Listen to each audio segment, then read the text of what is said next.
రాజ్యాంగాన్ని సవరించే పార్లమెంట్ కూడా తప్ప అసెంబ్లీలకు లేదు. లేని అధికారాన్ని ఆపాదించుకొని వారు ఏ కామారెడ్డి డిక్లరేషన్ ఇచ్చిండ్రు, వారు ఎట్లు ఇచ్చిండ్రు, ఎందుకు ఇచ్చిండ్రు అనేది వారు ఆలోచించుకోవాలి. కానీ ఒక్కటి మాత్రం సత్యం ఏంటంటే కోర్టులు రాజ్యాంగాన్ని కాపాడే ప్రయత్నం చేస్తే తప్ప రాజ్యాంగాన్ని లోబడి తీర్పిస్తే తప్ప దానికి భిన్నంగా తీర్పించే ప్రసక్తి లేదు. ఇది రాజ్యాంగానికి విరుద్ధంగా ఉన్నట్టుగా భావిస్తుంది కాబట్టి ఇవాళ తీర్పిచ్చింది. రెండవది, ఇంతకుముందు చెప్పినట్టుగా ఇవాళ రాజ్యాంగ పరిరక్షకులు రాష్ట్రంలో గవర్నర్ గారు చెప్పిన దేశంలోనేమో రాష్ట్రపతి గారు. మీరు ఏదన్నా మీరు చెప్పండి, రాజముద్ర రాష్ట్రంలో ఎవరేస్తారు? గవర్నర్ గారు వేస్తారు. దేశంలో రాజముద్ర ఎవరేస్తారు? రాష్ట్రపతి గారు వేస్తారు. వాళ్ళకు ఈ రాజ్యాంగాన్ని సవరించకుండా 9th షెడ్యూల్లో పెట్టకుండా మీకు ఎవడిచ్చింది అధికారం? ఇలా మీరు చట్ట సభలు అయినప్పటికీ కూడా రాష్ట్రానికి అధికారం లేనటువంటి దాన్ని ఎట్లా మీరు అమలు చేస్తారు? మీ చేతులు తీసుకుంటారని వాళ్ళు ప్రశ్నిస్తారు. అవగాహన లేని వాళ్ళు మాట్లాడతారు. నేను మళ్ళీ చెప్తున్నా, గవర్నర్ గారు రాజ్యాంగం లోబడి నడుచుకోవాలి తప్ప రాజ్యాంగాన్ని భిన్నంగా నడుచుకునేటువంటి అధికారం గవర్నర్ గారు లేదు. మీరెందుకు అడ్డుపడుతున్నారు? మైనారిటీల కోసం కూడా ఉంది కదా, బీసీలో మైనారిటీలు తీసేయాలని ఎందుకు మాట్లాడుతున్నారు? అసలు ఇంకొక మాట, అసలు విద్యా ఉద్యోగాలలో మైనార్టీలకు ఆల్రెడీ రిజర్వేషన్ ఉన్నది. మీకు తెలుసో తెలియదు. దూదేకుల, పింజారి ఇలాంటి అనేక వర్గాలకు ఆల్రెడీ ఉన్నది. మతపరమైన రిజర్వేషన్లు వ్యతిరేకిస్తారు తప్ప మతపరంగా దూదేకుల మతపరమైనది కాదు, పింజారి మతపరమైనది కాదు. ఇవాళ వాళ్ళంతా బీసీల కింద ఉంటారు. మీకు తెలుసో తెలియదు, చాలామంది తెలియని విషయం ఏంటంటే ఈ రాష్ట్రంలో మైనార్టీ జాతులలో ఉన్న ప్రజలలో 70% మంది ఆల్రెడీ బీసీ బి గ్రూప్లో ఉన్నారు. మర్చిపోతున్నారు, చాలామంది చెప్పలేకపోతున్నారు. మైనార్టీలలో కూడా చాలామంది బీసీలుగా ఉన్నారు. ఎక్కడ వ్యతిరేకించట్లేదు కదా. ఒకవైపు బీసీలలో ఉండగా రిజర్వేషన్లు అమలు జరగంగా మళ్ళీ సెపరేట్గా నువ్వు ఏమిస్తావు చెప్పండి? ఇవాళ హిందువులలో కూడా ఇవాళ ఎస్సీలుగా ఉన్నారు, ఎస్టీలుగా ఉన్నారు హిందువులలో, బీసీలుగా ఉన్నారు హిందువులలో, ఇలా ఓసీలుగా ఉన్నారు హిందువులలో. కాబట్టి ఇళ్ళ కూడా నువ్వు పఠాన్లు ఉన్నారు, వాళ్ళంతా పఠాన్లు కానీ ఇతర వర్గాలు కానీ వాళ్ళంతా ఓసీల కింద ఉంటారు. అంతే తప్ప ఇవాళ ముస్లింలో కూడా కులాలుగా ఉన్నాయనే విషయం చాలామంది తెలియదు. ముస్లిం అంటే అందరూ ఒకటి కాదు. ఇలా పస్మండా ముస్లింలు వేరే ఉంటారు, కాశీ తుర్కోలు వేరే ఉంటారు. దాన్ని తప్పుదో పట్టించే ప్రయత్నం చేస్తున్నారు. ప్రజలకు తప్పుడు సమాచారం ఇచ్చే ప్రయత్నం చేస్తున్నారు తప్ప ముస్లింలు అంటే అందరూ ఒకటి కాదు. ముస్లింలలో కూడా 70% మంది బీసీలుగా ఉన్నారు. ఆ విషయాన్ని మర్చిపోవద్దు. అయితే కాంగ్రెస్ ప్రభుత్వం చేసినటువంటి సర్వే ఏదైతే ఉందో పబ్లిక్ డొమైన్లో పెట్టలేదు కాబట్టి ఆ సర్వేని ఏ విధంగా నిర్వహిస్తారు అంటూ హైకోర్టులో కూడా చుక్కెదురైంది, సుప్రీంకోర్టులో కూడా చుక్కెదురైంది. మరి ఈ దానిపైన బీజేపీ స్టాండ్ ఎలా ఉండబోతుంది? నేను చాలాసార్లు చెప్పినా, మళ్ళీ చెప్తున్నా, స్టాటిస్టికల్ డిపార్ట్మెంట్ ఈ లెక్కలు సేకరిస్తే అది బీసీ రిజర్వేషన్ రాదు. ఇది ఒక డెడికేటెడ్ కమిషన్ వేయాలి. మీరు తమిళనాడులో స్టడీ చేయండి.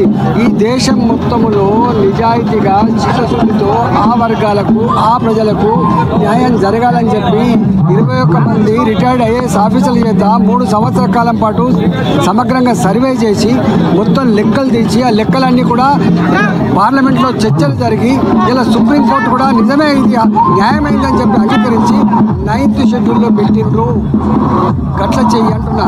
తెలంగాణ కూడా 85% మంది ఎస్సీలుగా, ఎస్టీలుగా, బీసీలుగా, మైనార్టీగా ఉన్నారు. కాబట్టి ఈ వర్గాలకు నిజంగా న్యాయం జరగాలంటే మీరు ఆ పని చేయమని చెప్తున్నారు.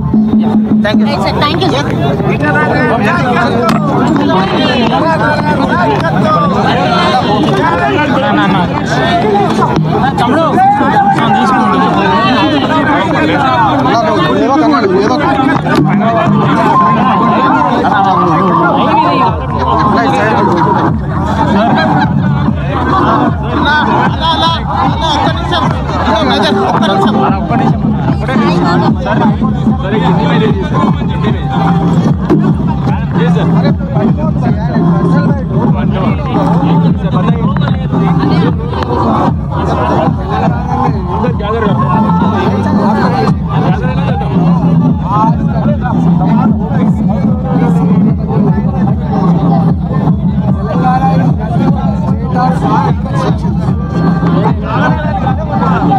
इन Telangana they are SC ST OBC से, इसीलिए बहुत सालों से जो सोशल मूवमेंट तेलंगाना में चला था, जिस जगह सोशल मूवमेंट चला था उस जगह आज तक एक OBC मुख्यमंत्री नहीं बनाया।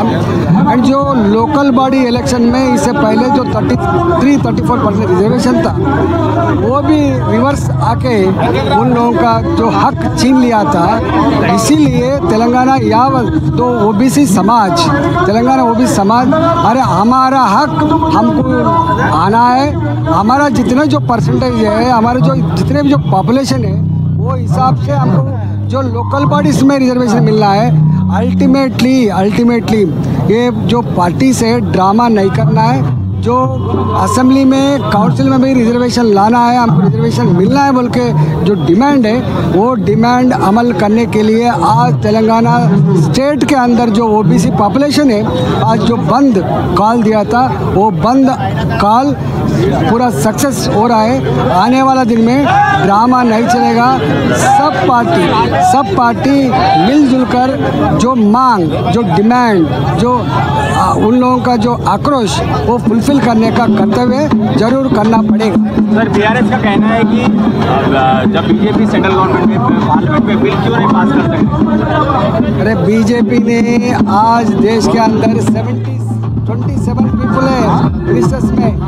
आज बीजेपी आने के बाद एक राष्ट्रपति बना दलित बिड्डा, एक राष्ट्रपति बना वो हमारा ट्राइबल का बेटी, हमारा प्रधानमंत्री OBC का है। OBC का बारे में हमारे कमिटमेंट कोई भी क्वेश्चन नहीं कर सकते। खुद प्रधानमंत्री LB स्टेडियम में आके अरे तेलंगाना आवाम को एक रिक्वेस्ट किया था, आप लोग हमको जिताओ, आप लोग हमको वोट दे दो, जरूर आने वाले दिन में बीजेपी एक OBC मुख्यमंत्री बनाएंगे बोल के आश्वासन दिया था। That is our commitment. Sir ఏంటి బీజేపీ కేంద్ర ప్రభుత్వం అధికారంలో ఉంది, ఇక్కడ కూర్చొని ధర్నాలు చేయడం కాదు, పార్లమెంట్లో బిల్లు పెట్టి BC రిజర్వేషన్ సంబంధించి మద్దతు తెలపాలని చెప్పేసి BRS పార్టీ అంటుంది. ప్రజల ఆక్రోశానికి, ప్రజల దుఃఖానికి, ప్రజల ఆవేదానికి తప్పకుండా భారతీయ జనతా పార్టీ మద్దతు ఇస్తుంది కాబట్టి ఇవాళ రోడ్డు మీద కూర్చున్నాం. రేపు రాబోయే కాలంలో OBC జనాభాని దేశవ్యాప్తంగా తీయాల్సిందే, OBCల యొక్క ఆవేదన ఏదైతే ఉందో పరిష్కరించవలసిందే చెప్పి స్వయంగా మోడీ గారు నిర్ణయం తీసుకొని చేసింది. కాబట్టి రాబోయే కాలంలో ఇవాళ 79 సంవత్సరాలు అయింది, 50 సంవత్సరాలు పరిపాలించిన పార్టీ కాంగ్రెస్ పార్టీ.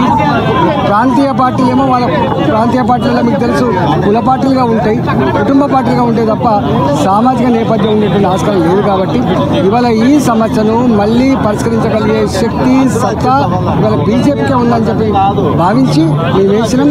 తప్పకుండా ఆ కర్తవ్యం వచ్చినప్పుడు దాన్ని ఫుల్ఫిల్ చేసే బాధ్యత మాదే. కేవలం ముస్లింల పేరుతో BC రిజర్వేషన్ సంబంధించి అడ్డుకుంటున్నాం, బీజేపీకి అసలు రిజర్వేషన్ ఇవ్వడం ఇష్టం లేదని చెప్పేసి కాంగ్రెస్ పార్టీ పదే తప్పు. చాలా మందికి ఇలా ముస్లిం రిజర్వేషన్లు అని మాట్లాడేటోళ్ళకు ఒకటి అర్థం కావాలి. ఆల్రెడీ ముస్లింలలో కూడా ఇవాళ హిందువులలో ఎట్లయితే కులాలు ఉంటాయో STలుగా, SCలుగా, OBCలుగా,